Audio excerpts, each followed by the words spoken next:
Hola, mi nombre es Ana Sofía Lagunes. Soy licenciada y maestra en Historia del Arte y he dedicado mi investigación principalmente al estudio del arte moderno mexicano.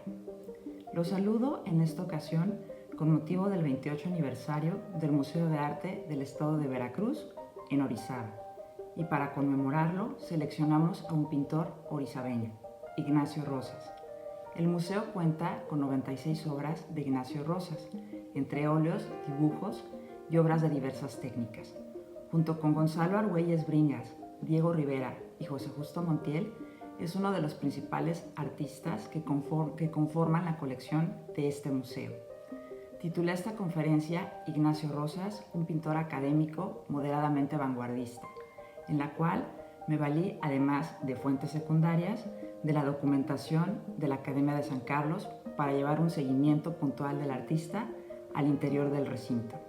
Los dejo con la primera parte de la conferencia, en la cual hablaremos del artista formado en la Escuela Nacional de Bellas Artes o la Academia de San Carlos, y hablaremos también del concurso en el que participó para poder aspirar por la beca para estudiar en Europa. Espero la disfruten.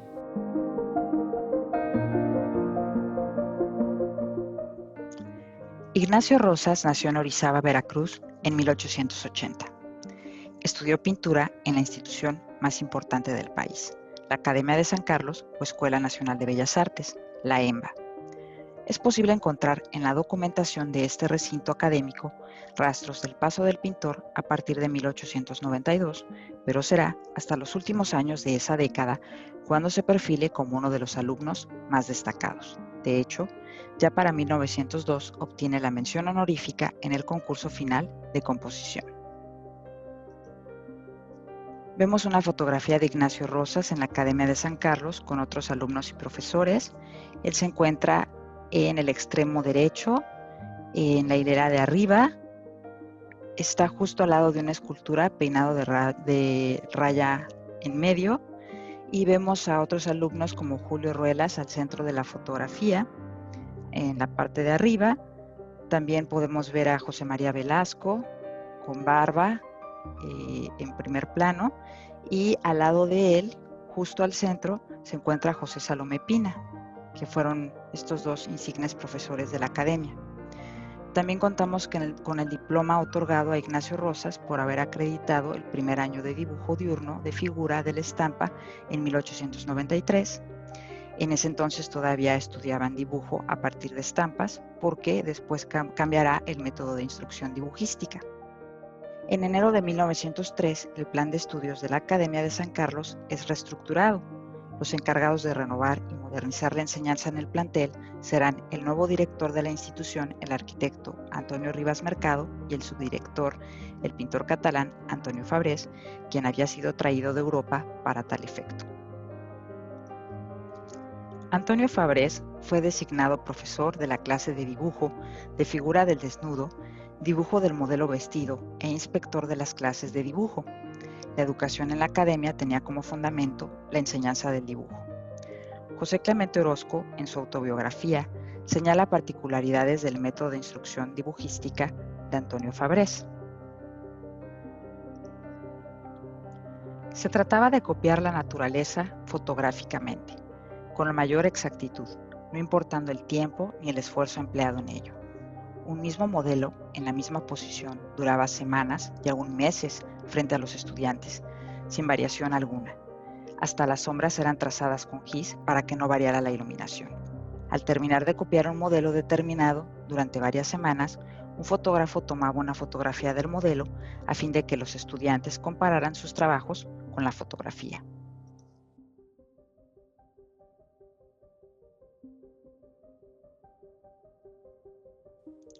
Como se observa en la fotografía, el profesor catalán dispuso el salón de clases a manera de anfiteatro, con asientos escalonados y alrededor de una plataforma en la que era colocado el yeso o el modelo del natural. Así, los alumnos podían observar claramente los modelos a copiar. Con este ingenioso y novedoso método pedagógico de Fabrés, el escenario se movía por un sistema hidráulico, la iluminación cambiaba de intensidad y color y el escenario contaba con fondos de diversos tonos. Ignacio Rosas fue uno de los alumnos preferidos de Fabrés, quien además fue profesor de otros insignes artistas mexicanos como Diego Rivera, Roberto Montenegro, Saturnino Herrán y José Clemente Orozco. Posiblemente la academia dibujada por Ignacio Rosas y que conserva el Museo de Arte de Sinaloa provenga de la temporada cuando asistía a la cátedra de dibujo de desnudo de Antonio Fabrés. El desnudo corresponde a un hombre de alrededor de 40 años. Se muestra frontal con las piernas ligeramente separadas. El análisis anatómico es excelente. Los trazos son firmes y el claroscuro recurre al esfuminado para modelar los músculos y precisar la estructura ósea del modelo. La figura fue dotada de realismo fotográfico, por lo que debió ser comparada con una fotografía, como el método de Fabrés lo indicaba. El único detalle que escapó al meticuloso academicismo de Rosas fueron los pies, aspecto que también era relegado en los dibujos de su profesor. Cabe señalar que si bien las sombras en el pómulo y los ojos son rasgos que contribuyen a precisar las facciones del rostro, la sombra proyectada por la cabeza en el cuello es tan oscura que asemeja una mancha que ha ocultado casi por completo la clavícula y ha vuelto indefinible la parte derecha del cuello. Esta manera expresiva de señalar las sombras, haciéndolas más evidentes y contrastantes, fue practicada por Fabrés y transmitida a sus alumnos. Vemos en estos ejemplos de dibujos de Fabrés los pies solo esbozados, no pone interés en ellos, y los sombreados contrastantes y rotundos de los que veníamos hablando. De hecho, en uno de los dibujos los pies son totalmente ignorados. En 1903, Ignacio Rosas gana las 3 medallas correspondientes a los 3 concursos de fin de año de las asignaturas de dibujo del desnudo, dibujo del traje y pintura del colorido. Había terminado sus estudios de pintura en la EMBA, por tanto, en enero de 1904 solicita al director de la academia ser sometido a una prueba que, de ser aprobada, le valdría el ser acreedor a una beca para continuar con sus estudios en Europa. Entonces, se resuelve someterlo a la realización de un cuadro de gran formato que sería evaluado por 3 profesores de la EMBA y el director. El jurado fue integrado por los docentes Félix Parra, Antonio Ruiz y Antonio Fabrés, en el entendido de que durante todo el proceso el aspirante sería estrictamente vigilado para evitar que alguien pudiera hacer recomendaciones o correcciones a su trabajo. La prueba constaría de 3 etapas. En la primera, debía efectuar un boceto a lápiz o pluma, después un boceto a color de dimensiones no mayores a 45 centímetros y finalmente, de ser aprobadas las instancias anteriores, la última fase sería la ejecución del lienzo en un tiempo no mayor a 3 meses. Cada uno de los miembros del jurado propuso un tema a desarrollar. Félix Parra planteó como argumento para el cuadro Orfeo despedazado por las bacantes. Recordemos que según el mito, en un arranque de cólera a consecuencia de su desdén, las bacantes lo despedazaron, arrojando su cabeza y su lira al río Ebro. Al final, la corriente hizo llegar la cabeza y la lira del poeta a la isla de Lesbos, donde las musas les dieron sepultura. El profesor Antonio Ruiz sugirió evaluar a Rosas con la composición titulada Píramo y Tisbe, relato mencionado por el poeta Ovidio en las Metamorfosis y que fuera un claro referente para Shakespeare en la concepción de Romeo y Julieta. La historia narra la tragedia de una pareja cuyos padres habían prohibido su relación y que al concertar un encuentro secreto nocturno, un malentendido ocasiona la muerte de ambos. Finalmente, el maestro catalán Antonio Fabrés propone como temática del cuadro la vuelta del soldado de la guerra a su casa paterna, el cual debía ser, y cito el documento de la academia, bien entendido, desarrollado con trajes y costumbres de nuestra época. Fin de la cita. El hincapié en la vestimenta de los personajes se debe a que además de la clase de dibujo de desnudo, dictaba la de dibujo de modelos vestidos, Fabrés coleccionaba objetos e indumentarias antiguas que utilizaba para crear los exóticos y antiguos ambientes a representar por sus alumnos. Antonio Fabrés gustaba de los temas costumbristas de épocas pasadas, resueltos de manera minuciosa. Sin embargo, posteriormente su naturalismo dará paso al cuadro de costumbres que toma como modelos a los tipos populares contemporáneos. La elección del asunto para examinar las habilidades artísticas de Ignacio Rosas es prueba de ello. Es interesante reparar en la propuesta temática de los profesores, pues es muestra clara de lo que estaba sucediendo dentro de la EMBA. Pese a la aguda emoción contenida en los motivos seleccionados por Parra y Ruiz, pues es innegable la intención dramática y trágica en Orfeo despedazado por las bacantes y Píramo y Tisbe, esta sugerencia temática es por demás conservadora. No es de extrañar el respeto a la jerarquía de los géneros pictóricos establecida por Pellegrín Clavé, al tratarse de una prueba realizada en el ámbito académico. La selección del cuadro de historia, género pictórico supremo, es apropiada para tan importante evaluación. Sin embargo, el cuadro histórico de orientación religiosa o mitológica remite a obras tan carentes de novedad para ese momento como La muerte de Abel de Santiago Rebull, que lo hiciera acreedor a la beca de Europa en 1853, y estábamos en 1904, o Abraham conduciendo a Isaac al sacrificio de Salomé Pina, obra de 1856. Ambos cuadros se encuentran hoy en el Museo Nacional de Arte. Es así como el conservadurismo o tradicionalismo convivía en la academia con modalidades más interesadas en los tipos físicos cotidianos, como el realismo académico de Fabrés, y tendencias más vanguardistas como el simbolismo, el japonismo o el Art Nouveau, introducidas por los profesores Germán Gedovius y Julio Ruelas. La obra de Antonio Fabrés estuvo situada entre el academicismo y el modernismo. En realidad, fue superado por sus alumnos en la exploración del lenguaje modernista, pero su postura académica no fue tan conservadora como la de Félix Parra y Antonio Ruiz. Ahora bien, por medio de un sorteo, la suerte decidió que el tema para la evaluación de Ignacio Rosas fuera la vuelta del soldado de la guerra a su casa paterna. Las circunstancias favorecieron al veracruzano, puesto que Fabrés era su maestro predilecto. El jurado se reunió para calificar el croquis a lápiz y el boceto en color presentados por Rosas el 26 de agosto de 1904. En la actualidad, el pequeño boceto a lápiz pertenece al Museo de Arte de Sinaloa.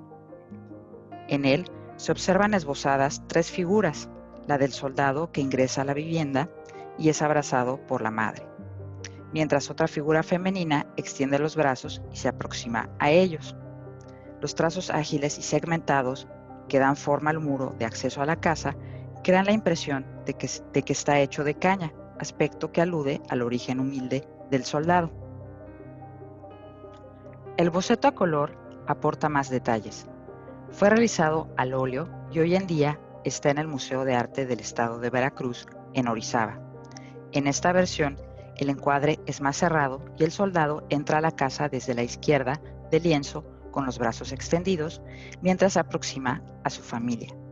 En este caso, la vivienda no fue construida por medio de cañas, pero el entorno conserva una apariencia modesta.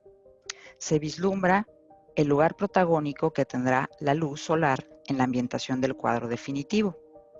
El jurado aprobó los bocetos, pero cabe mencionar que Antonio Fabrés no pudo asistir a esta evaluación por tener una cita judicial, por lo que se presentó como suplente el profesor Daniel del Valle. Entonces, el director de la EMBA, Antonio Rivas Mercado, aprovechó la situación para remover a Antonio Fabrés del jurado. Es bien conocida la rivalidad entre el director y el subdirector del establecimiento, como quedó atestiguado en la documentación de la institución y hasta en la prensa de la época. Fueron acérrimos enemigos, pues tenían personalidades fuertes y sobrada soberbia. De hecho, es muy entretenido para nosotros los investigadores leer los expedientes y notar la rivalidad. Desde mi punto de vista, Rivas Mercado creo que tenía aún más mala leche, pero eran constantes las disputas entre ellos. Así pues, en un oficio, Rivas Mercado informa a Ignacio Rosas que el catalán, cito, ya no formaba parte del jurado por no haberlo hecho desde la primera reunión y tampoco lo sería en lo adelante. En consecuencia, Rosas escribe al secretario de Justicia e Instrucción Pública, Justo Sierra, suplicando que Fabrés fuera restituido, ya que dio aviso con antelación que no podría asistir a la evaluación, pues, cito, había sido citado por orden judicial para comparecer a una diligencia en el Juzgado 5 de lo Criminal. Además, Daniel del Valle había sido elegido suplente en caso de ausencia de cualquier integrante del jurado. Nunca se mencionó que pudiese quedar en el puesto de forma definitiva. En la redacción de las bases del concurso nunca se mencionó. Al final, las artimañas de Rivas Mercado no funcionaron y Justo Sierra restituye a Fabrés como parte del jurado. El 5 de abril de 1905, el jurado se reúne para evaluar La Vuelta del Soldado de la Guerra a su casa paterna, obra conservada por la Pinacoteca del Ateneo Fuente de Saltillo, Coahuila. En este lienzo, Ignacio Rosas nos lleva al interior de una morada de humildes trabajadores del campo. El soldado es la figura cardinal. Nuestra mirada es atraída hacia él debido a la puerta que lo enmarca y la luz natural que ingresa a través de ella e ilumina su imagen. Está a punto de atravesar la puerta con los brazos extendidos como muestra de afecto a su padre. Sobresale el realismo de las manos. Los nudillos y venas fueron pintados con gran detalle. El atuendo del soldado es sencillo, con pantalón y camisa de algodón. Los pliegues de la tela, su textura, las luces y sombras para mostrar los dobleces fueron hechos con destreza. El detalle es extremo. Es posible ver los botones de la camisa y los parches en las rodillas. Lleva además unos sencillos guaraches. Se trata de un soldado raso, cuyos rasgos faciales indígenas corresponden a los de un hombre muy joven, de alrededor de 20 años. Como personajes secundarios tenemos al padre, quien sentado en una rústica cama está por incorporarse para abrazar a su hijo. Notamos con detalle las arrugas en el rostro y la barba. La palma de la mano, abierta, exhibe con precisión los surcos y la textura de una piel maltratada debido a las arduas jornadas en el campo. Aunque no desbordada, el padre es el único que expresa alegría por la llegada del joven. A la derecha, la madre tiene el cabello recogido y el rostro apesadumbrado. La cabeza inclinada sugiere resignación. La hermana mayor del soldado está arrodillada y no abandona su trabajo en el metate. Observa con un poco de sorpresa, pero sin interrumpir su actividad. Delante de ella, utensilios domésticos como un cuenco de madera, anafre, olla de barro y un cesto fueron pintados con pincelada verista. En la esquina inferior izquierda, la hermana menor es una niña sentada, remendando un paño blanco parduzco. Su aspecto es difícil de precisar debido a la zona de penumbra en la que se encuentra. Arriba de ella, un sombrío cuadro cumple la función de elemento decorativo. La minuciosidad y el esmero en la descripción de pequeños elementos como cerraduras, manijas y vetas de la puerta derivan de las enseñanzas de Fabrés, quien privilegiaba la precisión del dibujo sobre las facultades del color. En cuanto al efecto lumínico del lienzo, a través de la puerta de 2 hojas, la luz natural penetra al interior de la vivienda. Colocado en el marco de la puerta, la sombra del soldado se proyecta dentro de la habitación, al igual que la sombra de las hojas de la puerta, produciéndose así un interesante y bien logrado estudio de la luz. Ignacio Rosas se permitió algunas concesiones en el estilo academicista y escrupuloso del cuadro al ocuparse de la irradiación de la luz y la sombra del personaje en el piso, la cual fue creada por pinceladas más libres y difusas que generan un atractivo juego de luces y valores tonales. Ahora bien, la temática elegida por Fabrés para la evaluación de Rosas proviene del realismo social, corriente plástica vinculada con el naturalismo que surgió en el último tercio del siglo XIX en Europa. Como seguidor de la tendencia, Antonio Fabrés la difundió entre sus alumnos. De modo que los cargadores, albañiles, artesanos, campesinos, pordioseros y toda clase de individuos de escasos recursos fueron el objeto de atención. Es verdad que no se trata de un cuadro derivado de un impulso modernista. Sin embargo, como lo indica Fausto Ramírez en La plástica del siglo de la Independencia, cito, no presenta ya las superficies impecablemente abrillantadas del cuadro académico del medio siglo precedente, sino una textura más variada con gruesos empastes y pinceladas legibles. Fin de cita. Factura que sugiere licencias en el canon académico. Asimismo, esta pintura de Rosas pertenece al género costumbrista, el cual está interesado en recrear las condiciones de vida habituales del pueblo mexicano. El toque pintoresco atribuido a este tipo de asuntos décadas atrás ahora es transformado por la atracción a mostrar los contextos y situaciones en las que transcurre la vida de los individuos desfavorecidos. De acuerdo con Fausto Ramírez, este realismo academicista que se deleita en los tipos populares sin atender al aspecto folclórico fue iniciado en 1889 por la obra El velorio de José Jara. El velorio de José Jara se encuentra hoy en el Museo Nacional de Arte y representa a una familia humilde de campesinos que con respeto y aflicción vela el cuerpo de un familiar al interior de una iglesia. El intenso contraste entre las zonas de luz y oscuridad producido por la iluminación de las velas añade dramatismo al momento. Tradicionalmente, el cuadro de historia se realizaba en grandes dimensiones, pero la veta costumbrista iniciada por José Jara y continuada por Ignacio Rosas se apropió del gran formato para narrar la modesta vida cotidiana de las clases populares del momento. Con todo, la vuelta del soldado después de la guerra a la casa paterna conserva una buena dosis de retórica gestual, es decir, remite a la teatralidad y la restringida naturalidad expresiva del cuadro de historia, como se percibe en el soplo de severidad de las posturas del hijo y del padre. Si comparamos la vuelta del soldado con otra pintura de asunto histórico en estricto sentido, como el juramento de Bruto de Felipe Santiago Gutiérrez, óleo de 1857, es evidente la analogía entre las posiciones de los personajes. Los brazos extendidos y la teatralidad en ambas obras deriva de la solemnidad gestual propia del canon académico. De hecho, podemos ver en ambas obras una agrupación de 3 personajes que forman una composición triangular que viene del canon clásico, del canon renacentista, y vemos a un personaje de pie en ambas obras con los brazos extendidos.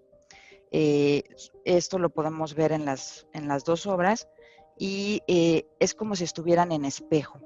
Esta agrupación compositiva de los 3 personajes y de frente a ellos el individuo que está de pie con los brazos extendidos. Otro ejemplo de pintura histórica es la Fundación de México Tenochtitlan de José María Jara de 1889. Este cuadro es producto del realismo académico.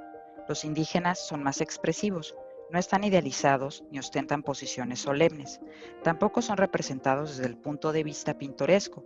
Los modelos para recrear el asunto fueron los indígenas de carne y hueso, los tipos físicos que vivían en ese entonces, a finales del siglo XIX.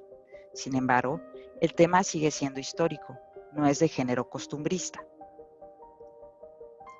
Cabe, pues, señalar que, en la vuelta del soldado a la casa paterna después de la guerra, no es la historia romana o el mito fundacional de México Tenochtitlan lo que se narra, sino la historia de la gente común, del campesino que era obligado a servir en el ejército como soldado raso, pues no se trata de alguien que haya recibido entrenamiento en alguna academia militar. Así, la composición presentada por Ignacio Rosas envuelve un delicado trasfondo político y social, el de la leva como mecanismo de reclutamiento que se nutría de los estratos más bajos para integrarlos a la tropa. Pero además de contribuir con elementos para el ejército, la leva fue una medida social represora que tenía por objeto controlar a la población conflictiva compuesta por vagos, malhechores y agitadores, quienes eran forzosamente enrolados. Por supuesto, la leva permitía a los caciques enviar al servicio militar no solo a los sujetos peligrosos, también a quienes desearan perjudicar por motivos personales. A continuación, conoceremos el veredicto de los miembros del jurado. Antonio Ruiz aprobó La Vuelta del Soldado, encontrando en él laboriosidad y el efecto de luz bien alcanzado. Antonio Fabrés manifestó su absoluta aprobación diciendo que el alumno, cito, expresó muy bien el asunto, habiéndolo compuesto bastante bien, dibujado igualmente y resolvió los problemas de la luz muy bien, aun siendo estos muy difíciles. Concluye diciendo que observa en Rosas la maestría que constituye a los maestros grandes, llamados a ser grandes, y considera que llegará a ser un gran artista que honrará a su patria. Pero la decisión no fue unánime. Félix Parra declaró, cito, encontrar defectuosa la prueba de pintura presentada por el señor Ignacio Rosas y no considerarla suficiente para obtener la pensión a Europa, que el gobierno pensaba acordarle. Se limitó a emitir tal juicio sin aportar algún otro argumento o explicación en el documento. Inmediatamente Fabrés salió en defensa de Rosas, diciendo que el voto de Félix Parra no explicaba los motivos de la supuesta falta de méritos en el lienzo y solicitaba la aclaración de las razones del profesor para otorgar un voto negativo. Al fin, el director de la Academia de San Carlos, Antonio Rivas Mercado, y Antonio Fabrés llegaban a una misma opinión. Ambos consideraban a Ignacio Rosas lo suficientemente calificado para merecer la beca. Por ello, Rivas Mercado envió una carta al secretario de Justicia e Instrucción Pública el 7 de abril de 1905, abogando por el alumno. En la carta expresa su deseo de, cito, formar un nuevo grupo de profesores con personal joven y que haya visitado los grandes centros europeos y estudiado los principales métodos de enseñanza. También ruega que las reglas de los concursos para aspirar por la beca en Europa no sean las mismas que las de los exámenes profesionales, sino que sea posible conceder la pensión por mayoría de votos. Finalmente, la petición del director es aceptada y es aprobada la pensión de Ignacio Rosas por mayoría de votos. Con la finalidad de trasladarse a París, le fueron entregados 450 pesos como viáticos en mayo de 1905 y el importe mensual de su beca fue de 350 francos.